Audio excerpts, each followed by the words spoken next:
We're joined now by Mqapheli Bonono, who is the Deputy President of the NGO Abahlali BaseMjondolo. A very good evening to you, and thank you so much for speaking to us. So, as I've just given a brief introduction of what your organization really does, but perhaps if you could just share with us your thoughts on what do you think are the most pressing issues, especially for the poor today in South Africa?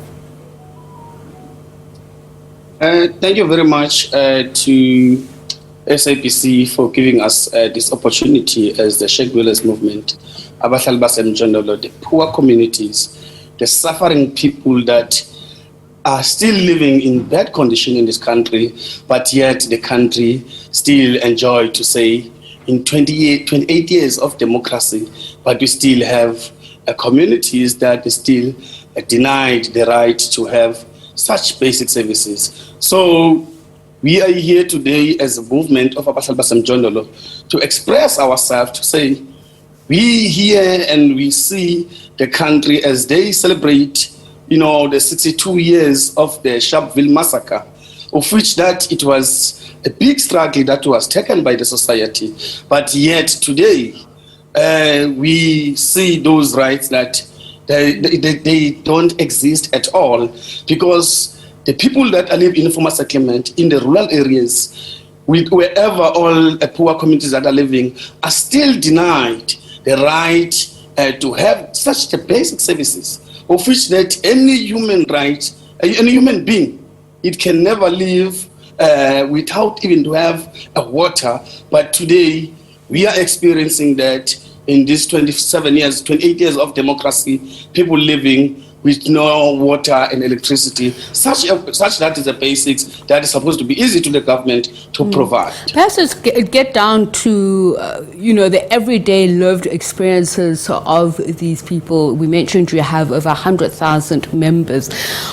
When you say, as you're reflecting back on Sharpeville Day, are you saying basically that the segregated housing or the spatial divisions are still evident now, in that the rich and the poor, we know that there's a huge divide in this country, are still living different lives, where the poor don't have access to the most basic of services?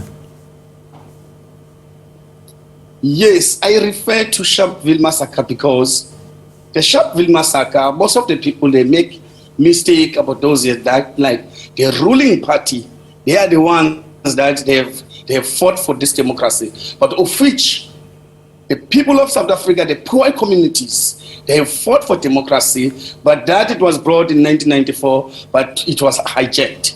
But today, for us to have 100,000 and more of the members living in this country that are still experiencing, and if you go to those communities, they will tell that how they suffer, how they are denied their right even to have those basic services, how they are denied their right even to have an access to a land, how they denied their right even to engage to those municipalities that have been ruled by the ruling party. But today you can still go and experience our members to tell you and say, we never thought that after the Sharpeville massacre, as a poor communities, we can still feel the brutally be killed by the state and also the ruling party, that the communities have fought so hard for the apartheid government to make sure that those laws that they were enforcing, that to push away the people, especially from the cities. But today, from the black government, we are still experiencing that. So what do you mean that's still being brutally killed by the government? Are you referring to particular instances, or are you saying as a machinery as a whole, in its failure to provide those basic services, access to land, housing, water, electricity, that the state is killing, or the government is killing its people in that way? Can you clarify a bit, please? Yes, as I speak right now, as a movement, we are mourning. We just traveled from Eastern Cape Province to KZN. Yesterday, we have to bury one of our comrades, Ayandangila, that was murdered but the thugs of ANC in Ketocrest, in Ekenana. And the day before, we were at a show where we were burying Siyabonga Manqele, one of our comrades, lives also in Ketocrest in Enkanini, that was shot and killed by the police. When the police came and raid, and instead of arresting the people, they shoot to kill. So all these accidents, I'm putting it in place. We have, when I'm mentioning even the ruling party, that they are part of doing that to us. I can send you to Gokstad prison, where you will find 2 ANC councillors that are serving life sentence of killing one of our chairperson of Wandengezi branch in KZN, a small lady that was name was Tulindovu, that was killed just because of exposing the corruption that was taking place by the councillor in the area. So today, as Abahlali, we say even the government itself, they are taking part of killing us, because for denying us to have the basic services, and as we're living in the poverty, they're also playing the role that we must die as you know. So we will have the ANC even the job opportunities are not put in place. We will be speaking to the ANC in KwaZulu-Natal to respond to these allegations. But I just want to understand from you, when you are saying it's the ANC, because then there's the ANC national and then there's ANC in KwaZulu-Natal in the areas that you point to. And is it a party position, or is it individuals whom you are accusing of corruption, of being after Abahlali BaseMjondolo?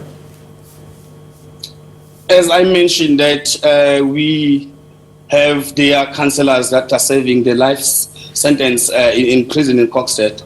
We never hear ANC even saying a word on saying they are not allowing the violence even within the party. We have seen them killing each other, and now they've extended that to Abahlali members. We know why they are doing that. It's because of the work that Abahlali have done of exposing and naming and shaming the corruption that has been happening within the municipalities, and that extended especially to the local councils, as now we're experiencing that these are members of a local council or local ANC here in KwaZulu-Natal, especially, where we really finding it very, very hard for us even to engage, especially with the eThekwini municipality, because when we engage with them.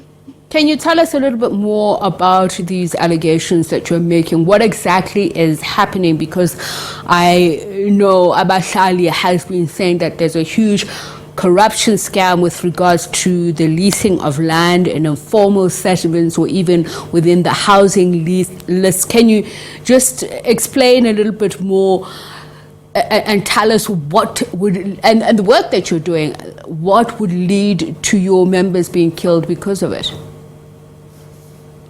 Yes, yes, of course. We know that as a grassroots organization, we know that from the ruling party, we are the biggest threat, because organizing the power from below and organizing the power outside the state and outside the ruling party, that it's something that we know that they don't like it at all. We have seen this accident in some of them telling us enough is that sometimes they are going to eat on behalf of us, or and then that tells us, and that when we expose them and name and shame them, that when they are not delivering the services on us, and when they have been exposed with corruption, it's where they get frustrated and start attacking us. What kind of corruption? What is happening? Because, I want to be able to pose this to the ANC spokesperson from KwaZulu-Natal. What are you alleging that they are doing? Today we're speaking, we have lost so many leaders on Abahlali. You go to in a Ketocrest area where one of our leaders, Mqapheli, was murdered, and no one was arrested on that case, because of he was exposing the corruption that was taking place from the housing development that was taking place. That's supposed the poor people that benefit on it, and people could not benefit because some of those houses were sold out. When they report these cases, it's where the leaders they get targeted. And some of other areas, as I mentioned, to Wandengezi as well, where Tulindovu, she was assassinated. The local councillor could not even respect people in their yard because they built those RDP houses. Those RDP houses, they were sold out without giving the families. And when the Tulindlovu started exposing that, that's where the gunman was bought in and to kill Tuli, and the gunman, one after that, it was arrested, and then all the truth was revealed in court, and then 3 of them, they've been sentenced. Who are these houses being sold to? Can you just share with us? I want to understand the nature of the corruption. Who's selling the houses? To whom are they selling the houses? And have you reported this officially to the police, these allegations? Yes, we have marched and we have tried to engage the government, and we have tried to bring this forward, and no one has come down and listened to us, of which that is the biggest problem on us, that even when we try to engage, that can we be listened? So those houses, mostly you will find that it's been sold with people that they don't belong in that area, or been given to the families. And people that's supposed to be benefiting on those houses, they don't get on these houses. So you will find that when we went to Wandengezi, they will build 5 houses in your yard, and expecting that as a beneficiary of that house in your yard, and you have to benefit, and the house, you will.